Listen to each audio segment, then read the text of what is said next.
it really foreshadowed the next episode. But okay, let's jump into I mean, Demi and Brendan, man.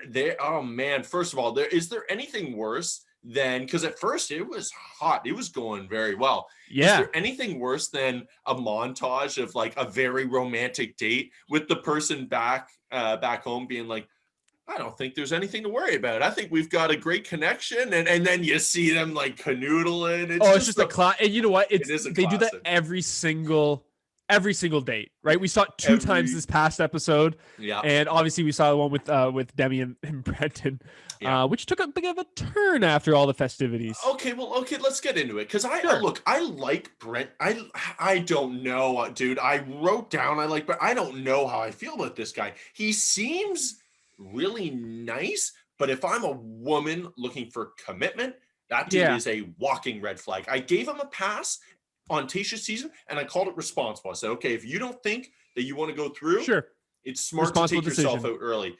Yep. But and not gaslight your way out. How do you tell Demi that you want to date with me?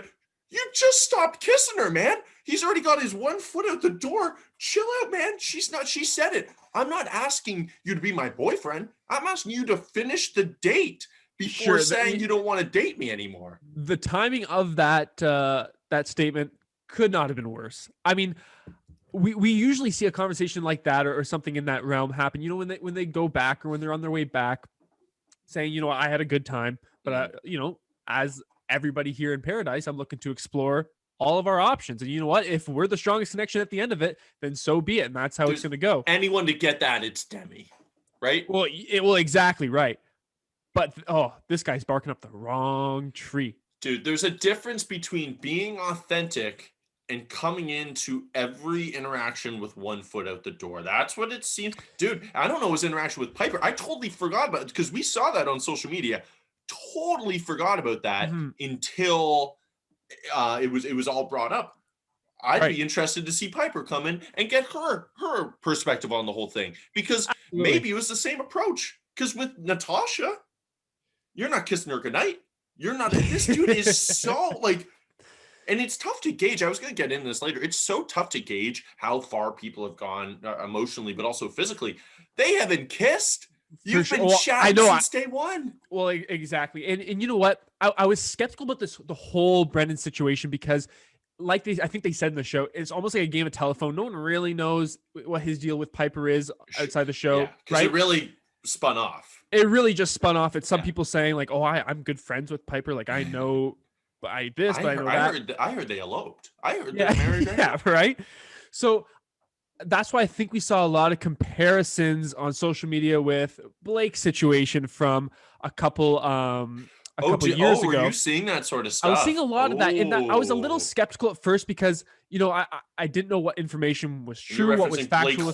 Blake Horstman, who had a number of entanglements at what was it called? Music festival, Stagecoach. Yes. Yeah.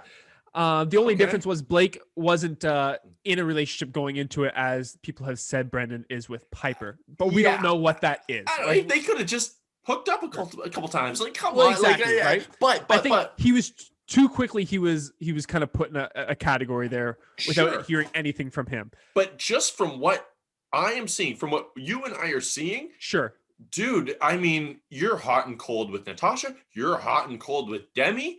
It's just like you were the same way with Tayshia, man. Yeah, I think he said it perfectly. What do you want? You're saying you want a wife. He always has a foot out, you know, a way out of a relationship or within a first date. Yeah, literally. Yeah, he's just, I don't know. Like, I'm not trying to speak to anyone's trauma, but it's like, there's a lot of emotional work to be done there. I feel like, man, you're coming in so reserved to a get to know you sort of thing. You can't even give and like a little smooch goodnight. Right. Yeah, exactly. And you know how reflecting on that after like Demi's situation in particular, when he says, you know, like, I'm still looking to explore stuff right after they finish, you know, having a great time and having a good smooch. Yeah. You know, that just kind of makes you think, oh, like, was he not present this whole entire date? Like, and you know, she says, like, I essentially just wasted a day with a guy who, like, I mean,